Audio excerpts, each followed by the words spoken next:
She began by flirting with careers as an archaeologist, pilot, concert pianist, and diplomat. None of those things of which I would be even remotely qualified to consider. But a few months into working on her master's in comparative literature at Heidelberg University, she decided on photography to become a photojournalist. And she's now in her 50th year of doing so, and has provided, advice to clients on putting out books, photographic books that will really pop and fulfill their vision. Her newest publication is called Unplugged Voices: 125 Tales of Art and Life from Northern New Mexico, the Four Corners, and the West.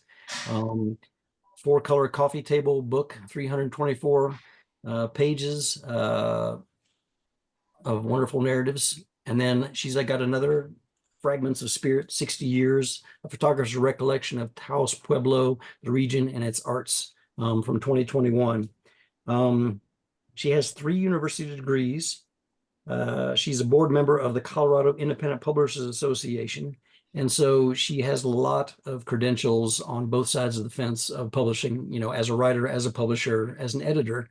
So has good things to say about what sells when it comes to contests and how to be successful in that pursuit.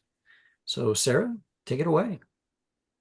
Thank you, Dan, and thanks to everybody for coming. I am most gratified to have such a large audience. I will tell you right off that one of the most important things about judging is, as a judge, you end up learning more than you could ever have imagined about your craft, regardless of whether it's something technical or something about wordsmithing.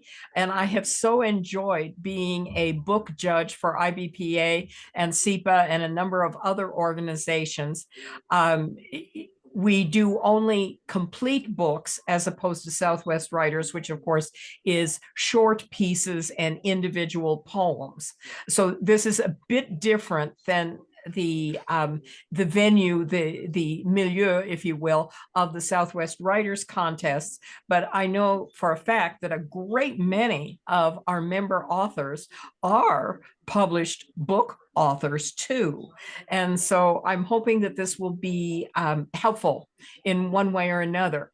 And Dan, I must say, for one, am going to be enjoying your program because it allows to be specific, in depth. My program tonight has to be, to some extent, general, because we're speaking to a profusion of genres, of different types of manuscripts and books. And so yours is going to be a highlight. Now, I am going to share screen to begin this.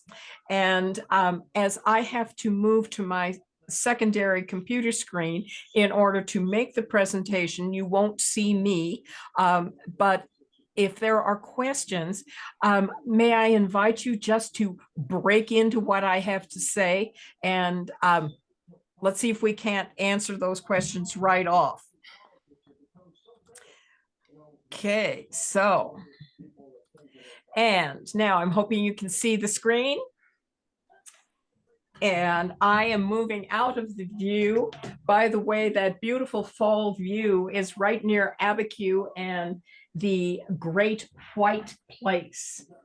Okay, so why do you want book awards?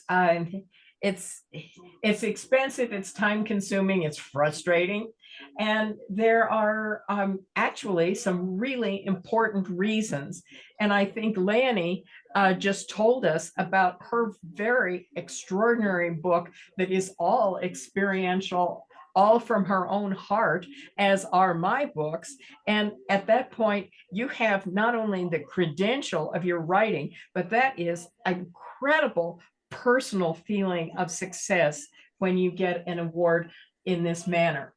So here's what we're going to do tonight. We're going to look a little bit about competitions, typical methods of judging awards, what matters most in those competitions, how there are some few details that may knock out your entry out of the running practically before it starts.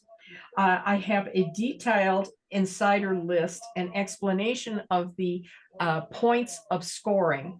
Now, as this is recorded, you can certainly go back to it anytime, but I am not adverse if people wish to take a screenshot, as some of these cards are extremely detailed and you may want to have them. Just please observe my copyright if you would be so kind.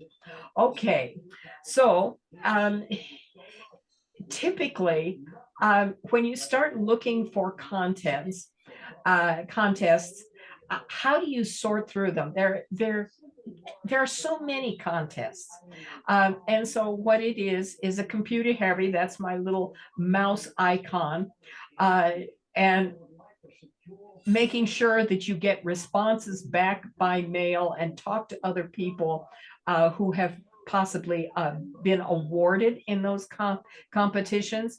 Timing is a huge thing because so many of the contests are specific in the interval of actual months or years sometimes that they will cover. And of course, how much does it cost? It's generally, it is terribly expensive to do this, but why you want to do it anyway?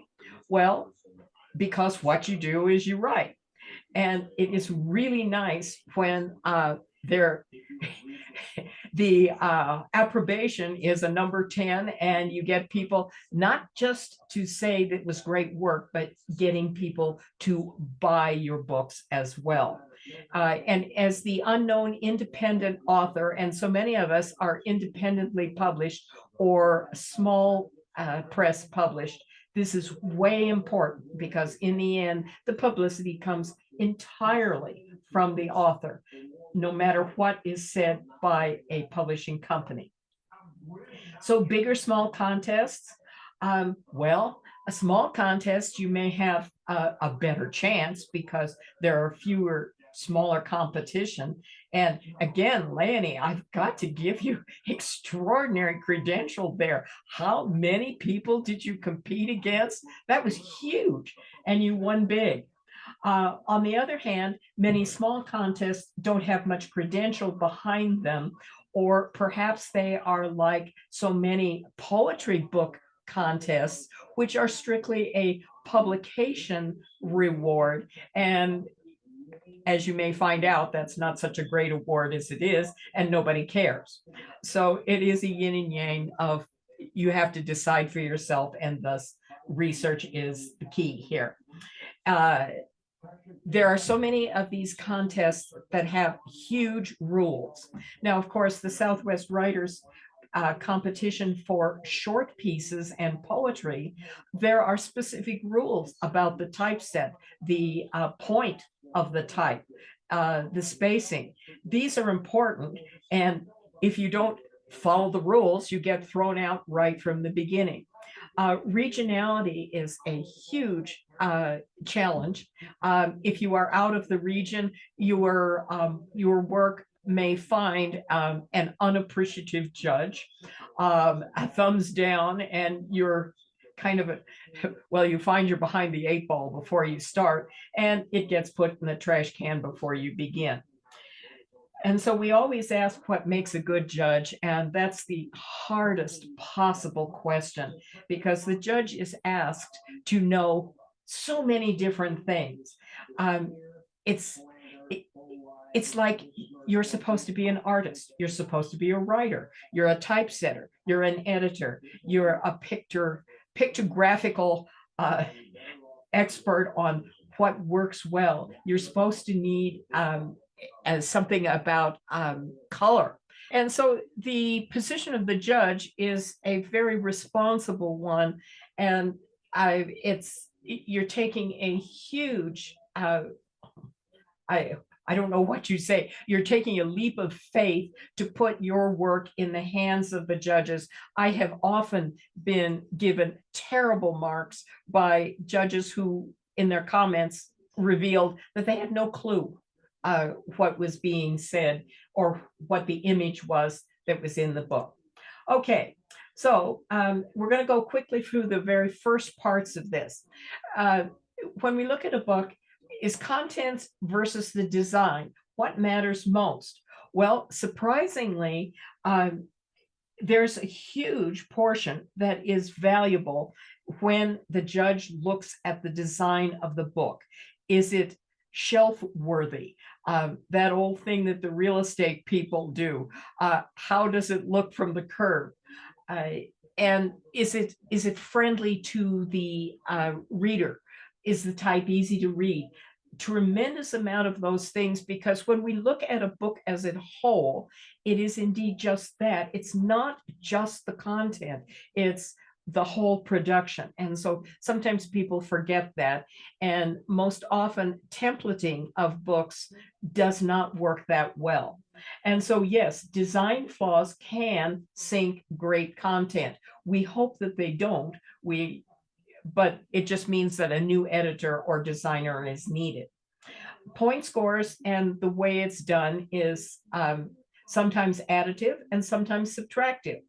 And I have seen, well, most competitions that I judge are 100 points. Now and again, I'll find a 40-point judging.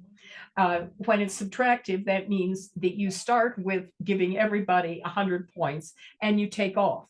If you go the other direction, then of course you're adding points for everything good that you see in a publication. Is it generic or genre specific? Well, for instance, I would not care to judge horror. I know nothing about it. I would not be a good judge. And so I am only in specific genres and types. And that's how most judging is handled. I am told, I do not know this of my own knowledge, but I am told that the IBPA has one of the best systems of hiring judges and making sure of generic specificity, and that they adhere to a very comprehensive regimen of 100-point score. The last consideration, of course, is that judges are always expected to write a commentary about each and every book. If I'm judging poetry, oftentimes I'll have 40 to 50 books to read in a rather short period of time. And of course, poetry is terribly hard to judge because you can't read just a few of them or one chapter. No, you've got to read almost everything. I find that I probably spend on a poetry book for close to a person day on each and every entry. All right, so the typical 100-point scale breakdown. Cover and appearance. And, you know, we say, oh, it's not all about appearances, but darn it, it sure is. Do you like what the book looks like on the front cover? Is it easy to hold? Does it feel good in your hand? Amazing how we are all influenced to buy a book just by the cover. 10% is the text, the interior, the layout. That's the bones of how the book physically looks. And obviously something for an ebook is going to be rather different than the complex image and text books that I usually work with, where that composition and color are a huge a place where score could be lost or made. 30% is the actual mechanics and editing of the book. Now you'd say, all right, how can we judge the edit? Well, you can't judge from the beginning to with the raw manuscript to where it is. You can just say, well, are there faults in the editing? So that would be a very subtractive way that the judge would deal with a manuscript. 20%, interestingly enough, is the style of the writing and the word choice. Now, most people would say content there is the king. And as you see, it doesn't take a backseat, but that's only a fifth of the point score of a whole book. Now, the last one, the judge's reactions. this sounds like suddenly it has become terribly subjective, and I do not mean it that way at all. Uh, it is hard to do to be as objective as possible, and that's why judges are generally specific to um, the type of manuscript, the intent of the book, whether it's self-help or poetry or religious or a mystery or a thriller. Okay. Uh, the judge has to be extraordinarily knowledgeable in that genre. And therefore, the judge is literally judging your manuscript against that huge body of reading that the person has already done and saying, how does this stack up? So we are both trying to be comparative in how we give point scores as judges, as well as allowing the manuscript to stand on its own against a certain number of criteria. Okay, let's talk specifically about shelf appeal. Now, here again, if you want to take a screenshot for yourself or wait until it's online, this is a good point. It will go very quickly here. Look at all this stuff that has to do, and there's only 10 points allotted for this. Is that cover something that you just have to reach out on the shelf and you want to look at what's in it? Remember that a lot of shelves in bookstores and other places, the only thing you can see is the spine. And a lot of writers just kind of forget that this is a really important part of the overall book. Does the graphic and the use of color, or maybe not color at all, but black and white or monotone, does that stimulate the interest to pick the book up? I talk about appropriate fit. Does the cover image or design or abstract or whatever it may be, does it support the title of the book? What is the content? You'd be amazed at how many come with a very strange generic cover, and it doesn't help you to know what's in the book at all. And if a photo is used, I'm working on a cookbook to help a lady friend right now, and she wants a picture on the front. Okay, well, it was cluttered. It had all kinds of things that were inappropriate on the table that had a dish from her cookbook. And I had to say, no, we've got to simplify. It has to be focused. It has to be easily understandable at a glance. Okay, and so are those cover elements and the text, can you read it in like a second or two? And many times legibility is a way, well, they didn't know what they were thinking of. The typeface has to be large enough and have a size that is easily readable and understandable at short distance. And many of our books have a subtitle, and is that easily understandable as well? Cover type, not too diverse, no extraneous elements. Amazing amount of book covers that I see have 4, 5, 6 different typefaces on the front cover. No, not. And the judge says, oh my God, what am I going to make of this? And so that's again an editing portion. Get a professional cover designer if you have doubt. Okay, the back cover, amazingly important. Does it explain what's in the book? So many book covers have just a comment from a fellow writer or maybe a newspaper or something, but it doesn't tell a darn thing about what's in the book. what the reader can expect there. And that's the most important thing, because you want to grab their attention and say, aha, here's what I'm giving you, and then make a call to ask them to pick up your book. A short bio and a photo on the back cover of many books is appropriate. Now and again, referencing this cookbook that I am working with right now, it is unnecessary, and the illustrations within the book are going to have ample pictures of the cook, the author, in action. So that is not a requirement, and it depends on your genre whether that is entirely appropriate.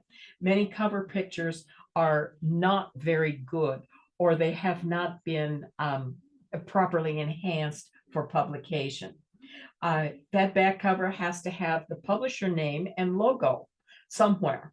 And the back cover has to have the ISBN, the barcode, people readable price as may be appropriate, though, of course, IBPA has now relaxed the need for an exact price, as prices are now escalating at such a great rate that if we put $10 on a book cover and suddenly our cost escalates to 12 wholesale, you want to be able to reprice as appropriate. And I mentioned the spine. The spine has to have the title, the author, and the publisher name or logo, and it has to be easily readable on the shelf.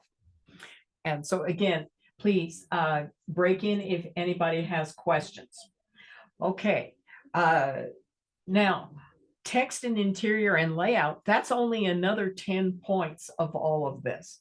So again, going very quickly, the readability of the text font, the size, the density. Many books have either this tiny, tiny little type, or in some cases, it's all too big and you feel as though you are reading the large print edition, which is equally unattractive.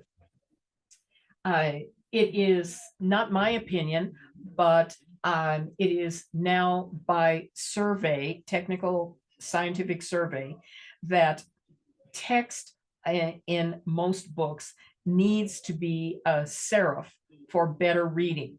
On the internet, a sans serif text appears to have more impact, more readability and retention of the meaning of the text. There are additional text considerations, kerning, leading, and tracking of the actual letters of the font. And this is best left to a professional. If the space between lines is too great, the eye gets lost. If it's too tight, you end up, your eye gets confused and you get lost in the wording. Paper color and the thickness appropriate to the subject. So many, again, speaking of poetry books, are printed on what purports to be an eco-friendly paper that is very thin and therefore bleeds through, and oftentimes is a kind of an ecru color. And if, depending on the subject of the poetry, the ecru color may not be appropriate at all. And I'm surely that people haven't thought about that small thing, but it does make a difference. Layout margins need to be even, and they need to be adjusted. One of the most severe problems is a type that is too close to the gutter of a book. And therefore, on the right-hand page, it is visually very difficult for the reader, because the print starts too close to the gutter, and therefore an adjustment needs to be made in the design. Inconsistent numbering and of the title, the author, the page numbering, if it calls attention away from the text block, or if it's inconsistent, that's a big design flaw. A copyright page needs all of the required information as far as dating, Is it printed in the US? Is it printed in China? Restrictions of copyright, any of those things must be there. Title page, the first title page does not have the author. It is strictly the title. The second title page has all the information as appropriate. Now, sometimes a first title page is simply not used, and that's, of course, a choice of the author. We don't use table of contents anymore. We use just contents. Speaking more of nonfiction books, sometimes chapters do have a content, are on a contents page, simply because they may be an anthology, as the new Southwest writer's book, and therefore it is appropriate to know the sequence of how the individual submissions are laid out in the book. Chapters should be easily marked, and that they should be, it should allow for a good caesura in the visual reading of the book. Epigraphs, fortunately, are not as much in fashion as they used to be, because we have seen them go to such an extent as to interfering with the contents of the text or of the chapters. Illustrations must be well reproduced. So often, particularly in a book with just a few black and white photographs, they are not properly prepared for printing, and that certainly diminishes the reader's pleasure in the book. What is your front matter, your foreword, your preface, your introduction and dedications, and the back matter? Index, acknowledgments, author information, are they in the right place? So often I get books that right off, the first thing that you see in the, as you open the book, is all these, what I call purple prose comments by other people. And maybe it's a reviewer, who knows what. And sometimes this goes on for 2, 3, 4 pages. Yeah, right. I don't want that. I want to know. Those things could more easily go in the back as far as accolades. And so I prefer, if the author feels that they have to put that in the first, I feel that they are scraping the bottom of the barrel to get you interested, and it could much more easily be in the back, or a few comments, modified view words for the back cover. And then, is the printing consistent throughout? Again, you'd be surprised at how many it is not. Moving on to the mechanics of editing, and how's our timing? Oh, we're just at 7:30. That's great. Okay, so 30 points. Yay. Thank you. That's what we want to get our the meat and potatoes of, is it good writing? Okay, so what do we mean? Well written, engaging to the reader. To some extent, this is subjective, and yet we all know if we're writing something technical, did we take the technical information and explain it exactly, precisely, so that the reader who was interested but did not know the information could reproduce it for themselves? So that would be a definition of well written for a technical manual or a journal. Is there a unifying theme? Okay, and so what does that mean? It means that the text does not hair off into a description or other non-incidental parts to the narrative that don't add anything. Do we move ahead at a regular pace? Is it if things intrude that you say, why was that there? Then that's something that the judge tends to count off. And then here, The reader interest. Many times, have you noticed that the middle of a book, it just kind of lags, and it's like the author can't figure out how to get from point A to point B. And that would be an editing fault, that there was something more in it was too verbose and things need to be taken out. So often editing is literally about taking things out or resequencing rather than so much of physically rewriting the actual words. Is it possible to follow the story arc through the scene setting, the development? Are there spots where suddenly there's a caesura and we stop and we say, oh, yes, but what happened? Or was there a conflict or a setback of something unknown that was not there at the beginning? And then how does a resolution be developed and step by step resolved? Okay, the theme of the whole. And that means also the theme of each chapter, each poem, or each section of a work. Is it identifiable in itself, and does it have continuity? Therefore, back to that idea, was there some element that somehow just didn't fit? And maybe it was some great description, but best set that little bit aside to use in a different manuscript and take it out of the one you're trying to win awards from the book judge.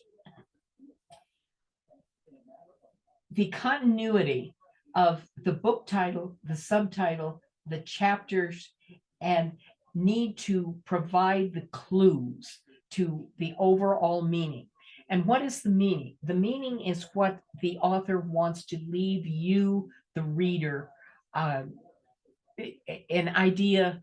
Maybe it's an emotion, maybe it's a new concept, maybe it's it's teaching some new technique. That's where it needs to be carefully reviewed in the editing process, and sometimes that is strictly a matter of reorganization. Elements have to paint a cohesive picture. Okay, so historic novel is the word pictures, the description, is it correct for the time, the era? How about the clothing? How about the transportation? Before you put out a picture, a book that has a picture of a specific time period, you best know that there are going to be people out there who know more than you do about that time period and will say, oh, well, this isn't right, I know. And so you get critics who immediately will count off your book text. Illustrations must mirror the content and the meaning. They cannot be separate. Illustrations have to augment. They shouldn't take away from the text, but they can't. In other words, you don't want pictures to be just flipped through. If there's text that goes with them, you want the text and the images to mirror and support each other. Getting to the mechanics, accepted norms of grammar, punctuation, except of course in poetry. Poetry, you can do anything you darn well please.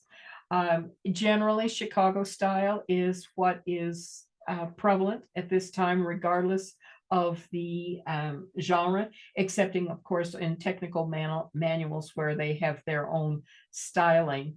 And I used to be very much against the Oxford comma in series, and have found out that you know what, it actually works in a tremendous number of circumstances to keep the meaning clear in a series. And the proofreading has to be absolutely flawless. And you can go over it and over it and over it And I see a spelling error on this slide that I missed when I last redid this one. And therefore, you can't edit too many times. And then a final note of the proofreading of contents and verification of dates and places, and that your continuity, if you say that something took place in a certain year on one page and 2 chapters later, oh, the year was different, that is a problem of continuity, and that's, of course, a different sort of editing. Within the genre, oh my goodness, this is huge. And please bear with me here, because there's a huge number of possibilities. And here's where Dan's program coming up is going to be so specific, and not this sea of possibilities that you have to think of. But what I'm trying to do is tell you what the judge's job is and where we look for each different genre. So quickly going over this, one of the biggest things is no cliches, please. And yet, what's the exception? Of course, the cliche character who is a foil to the main protagonist, and the stereotype of the personality and the speech is way important. There's always a yes, but. And so we're always looking for fresh use of words, turns of phrase. Personally, I like an unusual word sequence, which is perhaps my own trademark. Recently, I'm looking forward to Leonie's AI program, for the simple reason that recently I tried putting a short paragraph of my own in Grammarly. Well, it was about 250 words, so about a page. No less than 21 places where Grammarly did not agree with what I wrote. I examined each one very, very carefully, and I rejected absolutely every one of the ones because it was not my voice. So it is important to realize when your voice is the right thing to do, or if by chance it would be wise to think of what the Grammarly type AI said, this is not quite clear, best change your point of view or pick a different word. For all of course, our horror, our detective mystery books, action fresh is always a big deal. And so often we think, of course, of Dan Brown's blockbuster novels and films, where a modicum of actual history is documented, and there a significant amount of research was done, and then the speculation takes off after that. So often that's a great way to augment your wordsmithing that is really attractive, and certainly we can't argue with the readership of his books. We do want to avoid wordiness, over-detailed, just sequences the plot. One of my favorite things that if I find it in a book, the author immediately gets docked about 2 points, is anytime that the text says such and such character exited the car, walked up the front walk, approached the front door, and rang the bell. It's in, gee whiz, how much of that do we not know? An author who does a magnificent job of implying all of these actions is our very own Colorado author, Peter Heller, in his blockbuster Dog Stars. One of my favorites of all time, and I would highly recommend his style as something to be enjoyed for the content, but also his formatting and his just the way he writes, amazing. We avoid repetitious phrases. A book that I particularly enjoy and just was rereading, I found 3 places in the text where the exact same wording about the exact same action was utilized. And of course, I've read it several times, so these are higher in my my trapping as a judge person. But no need to do that. If you need to say something again, best say it from a different angle or with different phraseology. One of the things that everybody thinks is just hugely important is imagery that evokes the senses. And as you'll see, it's just one of the things within this 20 points of wordsmithing. And so, yes, of course, the visual immediacy of the descriptive passages, metaphorical uses, evoking all of the senses. You want to be able, if there's food on the dining table in your romance, you want to be able to taste the wine and to smell the candles, the beeswax of the candles burning. Musicality of word images is another thing we are always looking for, and that's both rhyme and rhythm, but not just that. Just the sounds of words that go together somehow. That's something that you want to look for, not words that, as they are placed one against each other, cause a stutter in having to read that. And that's where reading your text and manuscript over again, if it does not read easily, then that's a place where you need to think about editing even before you send it to the professional editor.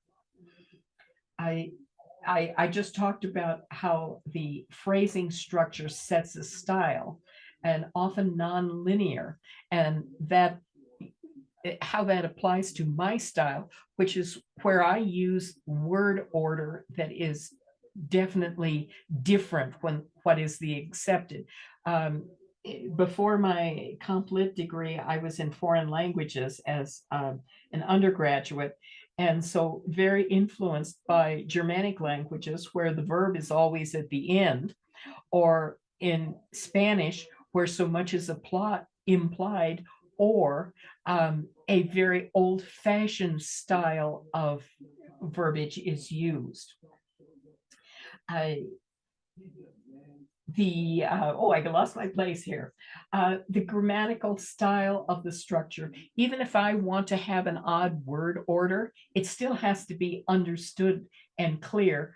And then think about your sentences. Are you Hemingway or Mr. Peter Heller, where your sentences are short, or are you a paragraph that is one sentence long and it's 500 words? What is your style? The next element of this is your world building. That is the detailed understanding that you have and how you communicate everything about the character's place, the action, the timing. And this, of course, is very prevalent in sci-fi. If you can't build a satisfactory world for your clientele, that's your readers, they'll nail you to the wall immediately. And as we build that world, is that world dimensional? Now, we say, oh, sometimes we have cardboard characters.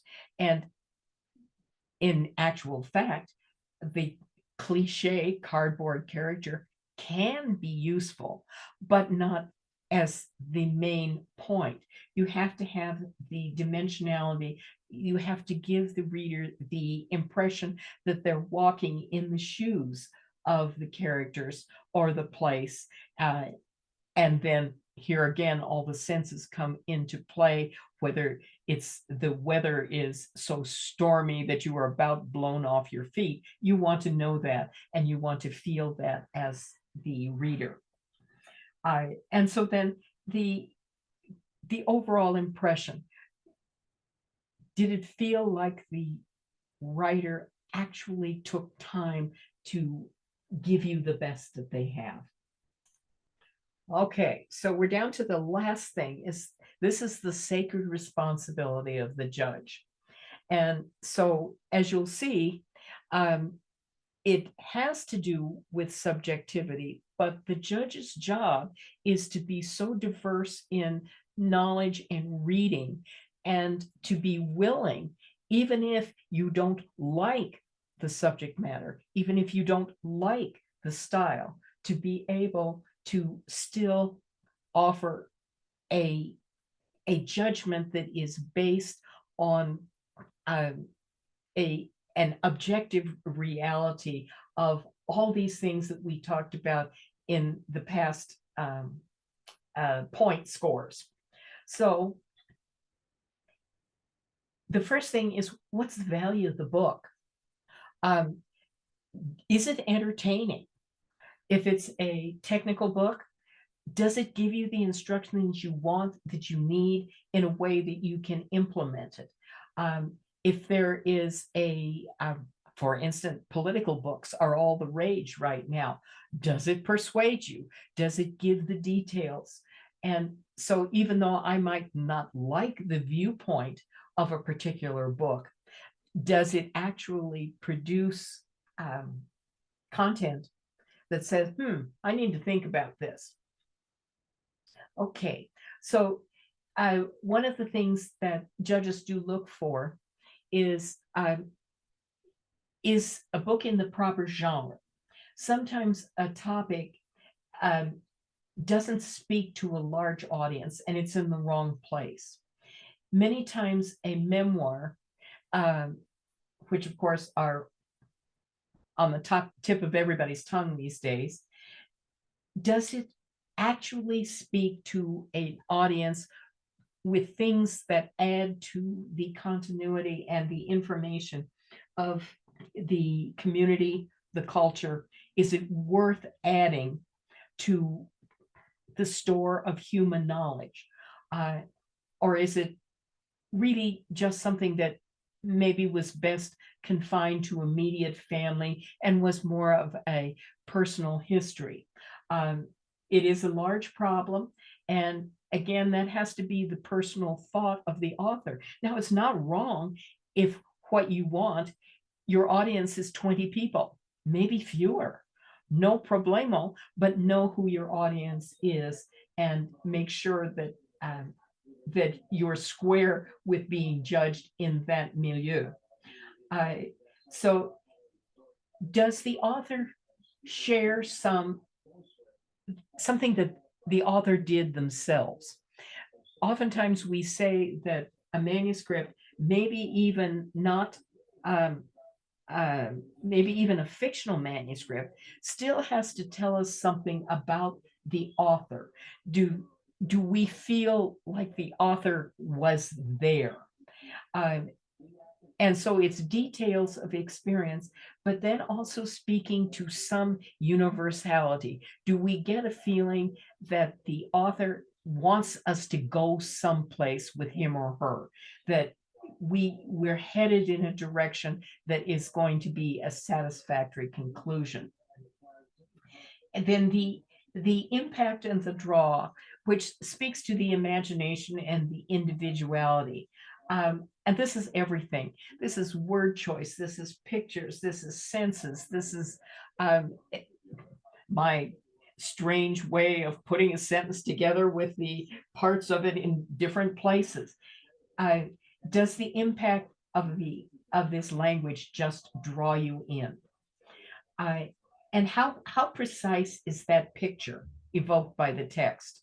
And actually, that's what we're doing with our words. We are creating a picture, are we not? If there are illustrations, do those support indeed the words in the text? How often have you read a book and then you got a picture of the protagonist, and then suddenly maybe it was maybe a historical novel or perhaps even a nonfiction And then here's the picture of the protagonist, and you say, oh, well, this is not at all what I pictured from the text. You have to have the two going together. The reader has to become involved. If you don't generate emotion with your text, you can't get the reader to do that old thing, page turning. Got to keep going to see what happens. And that, of course, speaks to the craft of the story arc that excites the reader. And it is always nice if you can attract a reader outside of that person's general reading preferences. So maybe the reader is more of a mystery writer, and you have a sci-fi that's also a mystery. And if you can attract that person, then you have done a wonderful job. The feeling of not wanting to put the book down, the page turner, that's a big deal. When we say we like the book, of course, like is a 4-letter word. And we do have a personal reaction, and the judge is permitted to offer something of that nature. You can't get away from it. And that's, of course, where you can make comments in the judge's comment portion. That should be, I find that quite often I'm writing 200 to 500 words to an author about their book. And you don't mean to tell them how to write it, merely what your reaction is. And if you dare to make a suggestion, do so with some trepidation. Is the judge willing, or the reader willing, to recommend and award the book? Okay, so how do you become as a judge so well informed and to be as impartial as possible? You just have to read. I'm taking a quick break. All right, now how's our timing? I want to go very quickly through the next couple of slides and let people read for themselves, because here what I'm going to talk about is, I think these are things that you already know. As a judge, you're not required to read multiple 500-page novels. We test the first lead paragraphs. Do they draw you in? The first chapters are 25 pages. I always randomly look through sections of the book. And then, of course, if it's a poetry category, I do go back and read almost everything in the book in the sequence that it was printed. We look for organization. We look for divisions that add to meaning. We look for a resolution, an ending. And then we say, okay, so what is literary umami? That's the fifth sensation of taste. We know salt and sweet, and we know bitter and sour, but umami, that Japanese word, means is there something extra that is just so darn delicious that we can't put it down? Okay, content and criteria do differ. And so there's so much here that let me just kind of read this. In fiction, it is evolving development, a self-discovery, progression, timeline, challenges that are realistic and realistically met. In literary fiction, there we're looking a great deal more on imagery, metaphor, the actual wordsmithing, symbolism, character over the plot. Historical fiction is the accuracy of the research of the setting, all the facts of the lifestyle, and the believability of character interactions for the time period, and of course the times in the culture. In poetry, Fred Kutzer, a recent national poet, he always said, well, if you can't understand what the poetry is about, it's probably not really great poetry. And his work is a very much Robert Frost, Carl Sandburg in its themes and its wordings.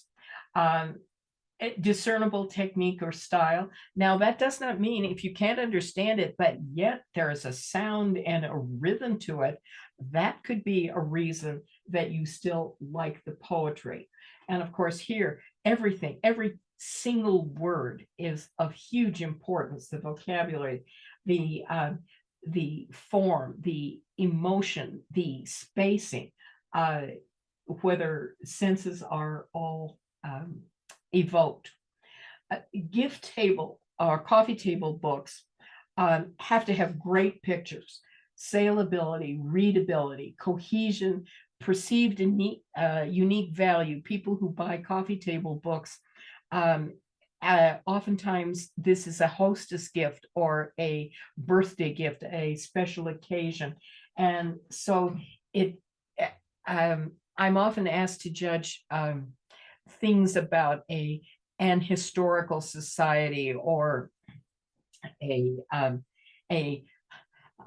Mississippi's central counties and their historic mansions. Obviously, you have to know who your customer would be and if that's of unique value. Art and photography and architecture books have a similar thing. It is facts is appropriate, yes, logical, but depending, your reader must be very specifically interested in the subject matter. Going through a few more of these. Thriller and suspense manuscripts. You want a constant high stakes feeling, maybe even starting with something that is in the very first sentence startling and extraordinary. You want the feeling that the clock is ticking. You want a feeling that there are going to be twists. You want a suspense, a worry on the part of the reader. In mystery, crime, and detective stories, the use of both clues and false clues is way important throughout, that you send the reader down a whole bunch of different paths, and some of them will be dead ends, and yet they miss the actual clue that was on the side of the path. That would be a wonderful thing. The longtime favorite Dorothy Sayers books all do that in spades. Motivation of the characters is terrifically important, much more so than in thriller and suspense, which are significantly more activity or action driven. The believability of the sleuth and that there is a denouement is much more gentle than in the thrillers, and oftentimes lets the reader down in a more valuable understanding, as opposed to many thrillers, which after you've read it, in actual fact, it becomes more of a beach read and you do not recall what went on. As you might guess, that's one reason I do not judge thrillers. That is not my preference. In science fiction, the clarity of the futuristic world building and the detail is so important.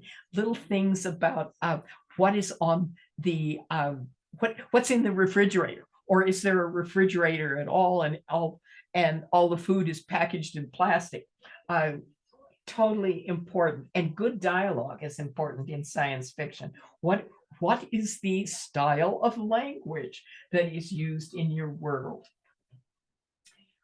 In romance, the romantic partnership plot revolving around believable obstacles and tension.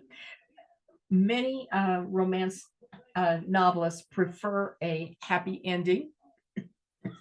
Our own Jean Jacobson, whom you may know from Castle Rock Writers and her many books, that's one of her trademarks. Never anything but a happy ending.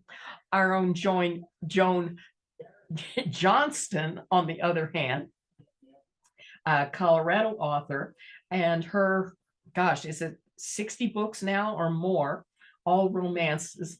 They are often they are sequels, and one builds into the next.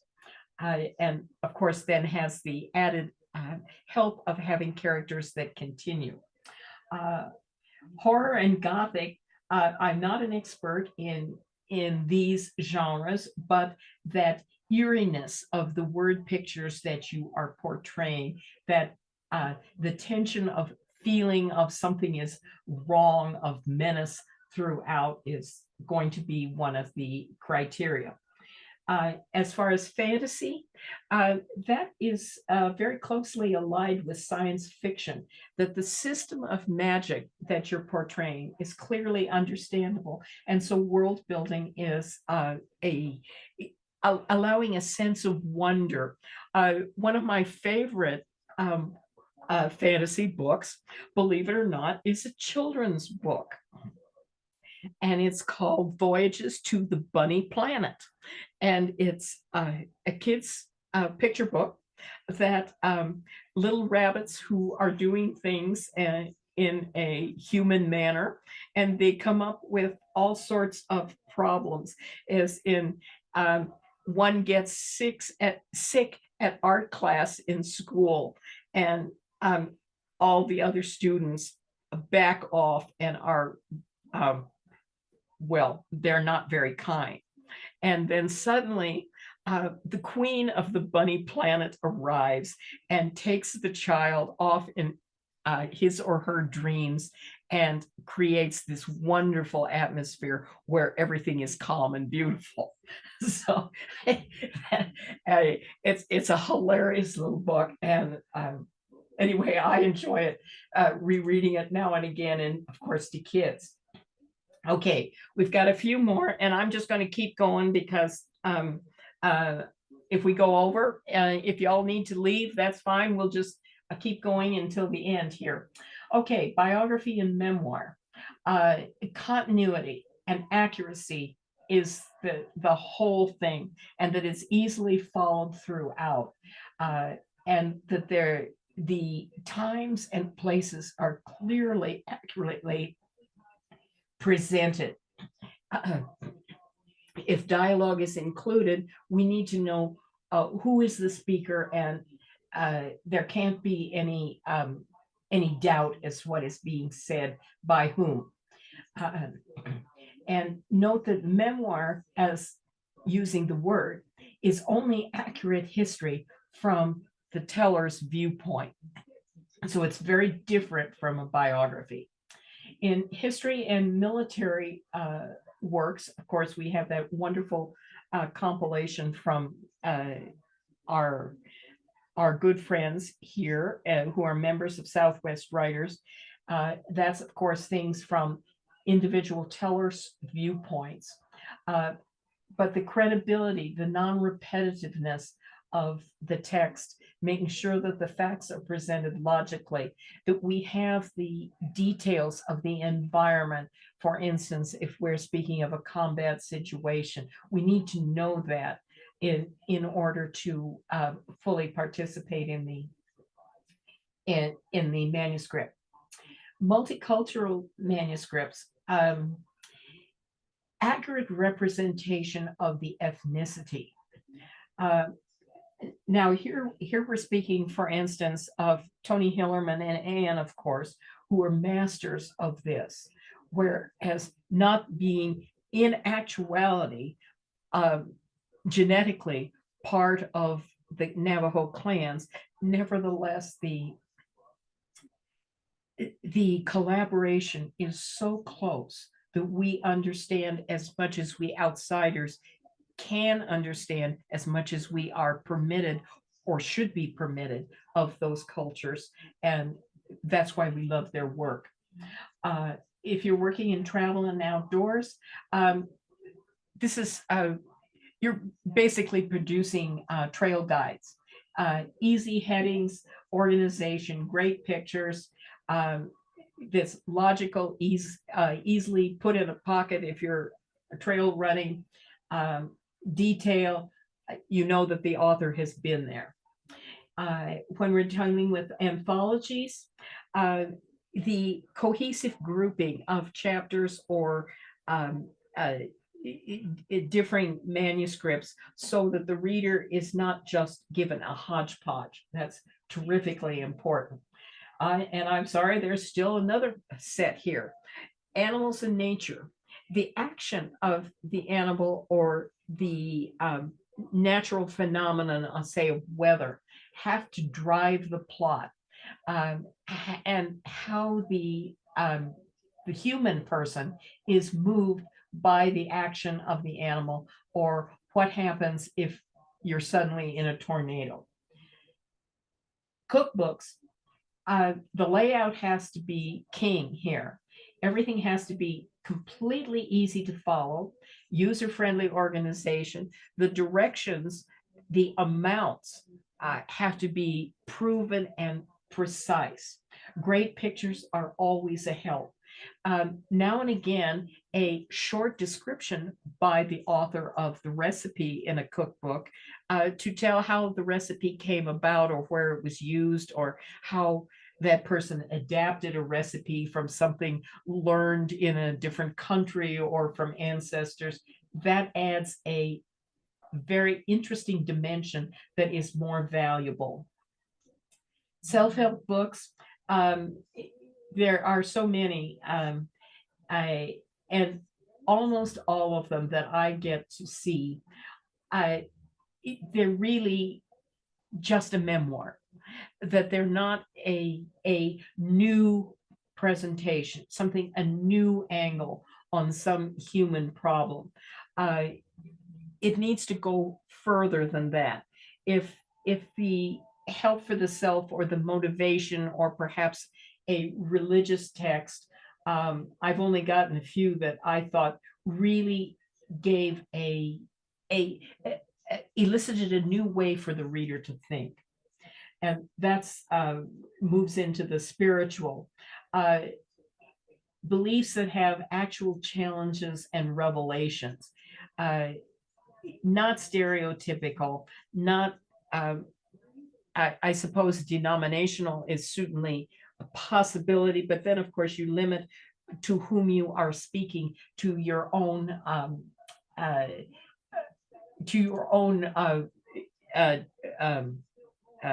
group of church, whatever that may be. In health and fitness, the documentation is particularly important, and the credibility of the author and the references. Another lady I'm helping with her book, she's been a sports medicine person for some decades, and she has a whole new way that she deals with superannuated patients that would be like me, who have artificial joints, hips, knees, and then they want to go skiing within 6 weeks. And she has new ways to help them to do the actual work that needs to be for refitting. LGBTQ books, I have not very much experience with. I just read one that has a Halloween theme. It was for young adults. And I found it very stereotypical of the presentation of orientation and life changes. And so I was not particularly impressed, especially since it was for young people. And I thought, well, this doesn't give any new idea. It just presents old things. And so I was not particularly favorable there. Okay, basic to all genders. And now we are nearing the end of this. A progression. We start someplace, we go on a trip, and we end up someplace else. We don't necessarily start at the familiar, but we might. We definitely are wanting to go somewhere that the reader doesn't know where we're going. So the unknown is definitely a way of shaking up the reader and keeping the reader's attention. A plot that is not just action. That is my personal lowered interest in many thrillers. I'm not interested in that. I'm interested in the milieu, the world, the characters, the values, the ideas that may change throughout the book. Motivation or goal. Okay, now this speaks to what's you're knowing the author even more so than what the characters are doing in the book. That the writer has to start with the premise. I want to tell the readers X. I want to convince them of Y. I want to get there through Z. That's a very important thing, and you ought to be able, as the judge, to see if that has happened. We always look for a transformation or dramatic changes, surprises, anything that destabilizes the action that's going on.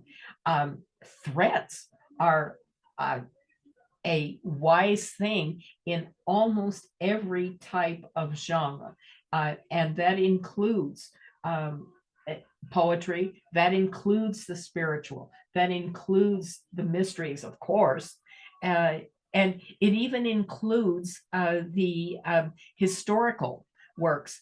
I recently completed reading the entire book of The Witches of Abiquiu, which is meant to be an historical researched book, not a novel. And honestly, I got so wound up in the lack of continuity of the text that I found it very hard reading, in spite of the fact that I was extremely interested in the theme of what happened with the witchcraft trials in the Abiquiu area. Revelations.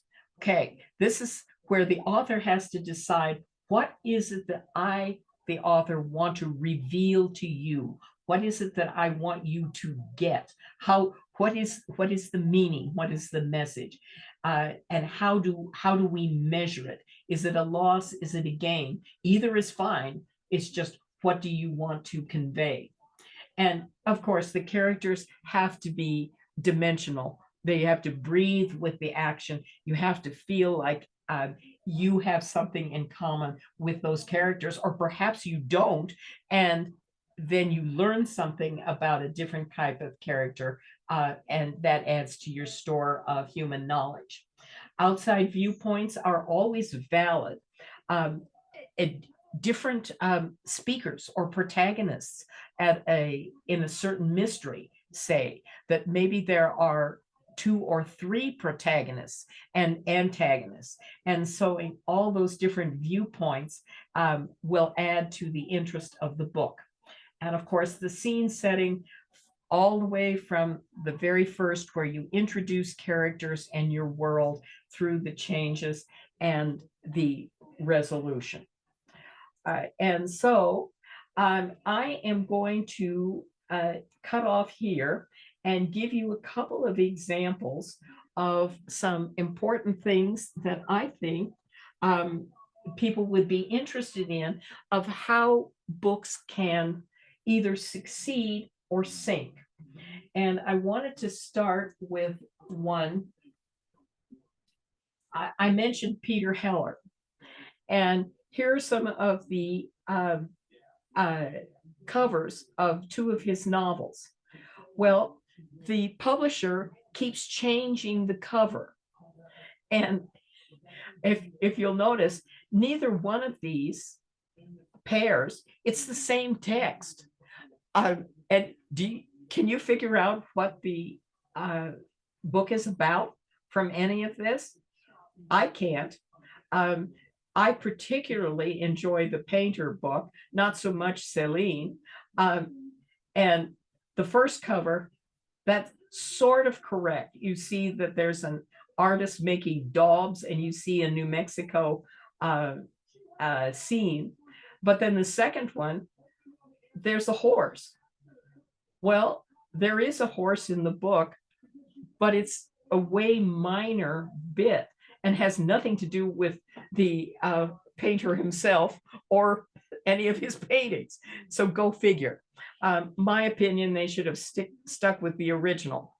I don't understand either of these covers, which are more of purporting to be a fictional memoir. So that didn't grab me at all. Neither of those covers would have been, I wouldn't have wanted to pick it up on the bookshelf. Here's a book that I absolutely adore. This is by a photographic colleague of mine, Joe Glida. He is an aircraft mechanic, and as I'm a flyer, and I know Rose will appreciate this one, he went around the country photographing antique airplanes, and then he made these extraordinary graphic representations from the original pictures. Okay, so look at here. What's good about this, or what maybe isn't as good? The cover is gorgeous. The edge of the book tells exactly what it is, and it's big and it's readable and it has his name. He's self-published, and so we don't care about a publisher. Then his end papers were tiny representations of the plates in the book and how clever a way to use it. But the back of the book has absolutely nothing.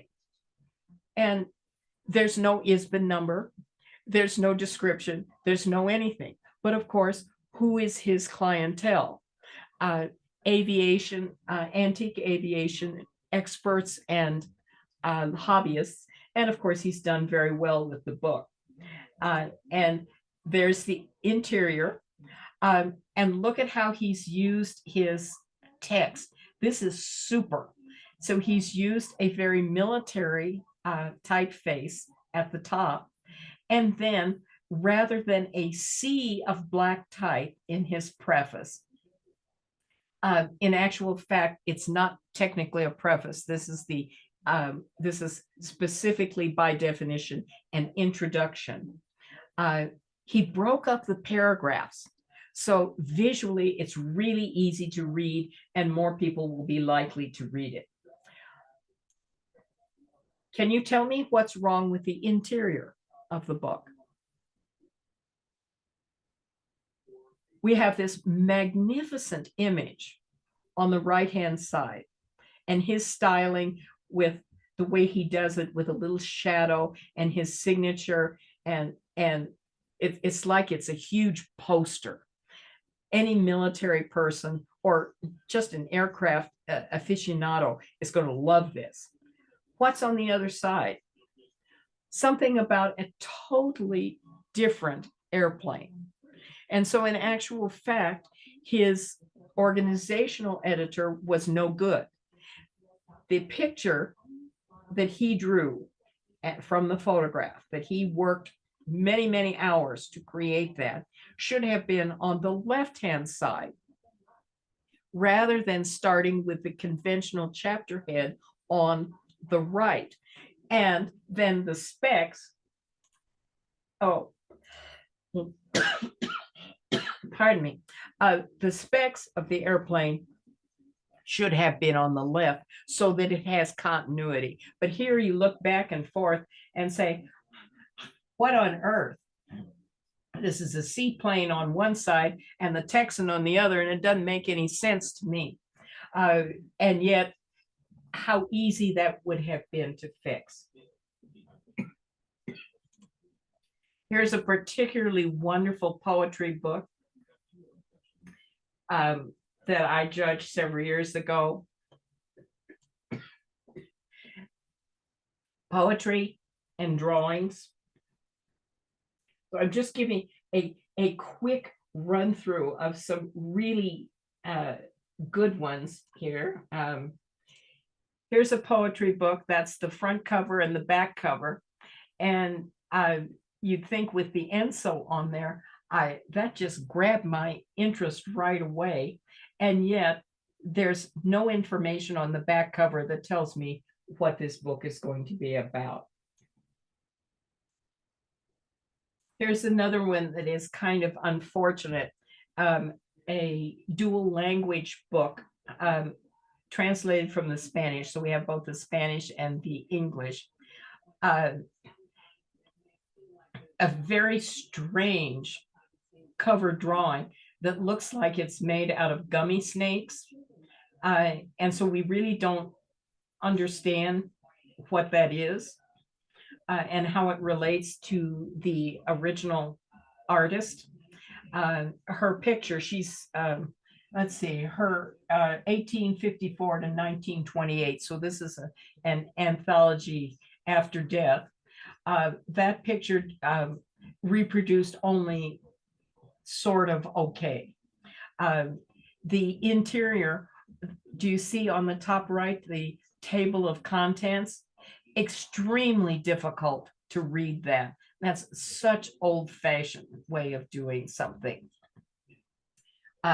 You'll notice that the ISBN number down here, actually, if you can read it, you know that it's the book is $29.95, but it's not actually people readable. So I wanted to show you some really good covers. This is our very own Ellen Byram in Denver, who is a writer of mysteries of fashion. And her husband does the covers, and they're just totally hilarious. And of course, her text is often tongue-in-cheek and meant to be humorous as well as mysterious and thriller at the same time.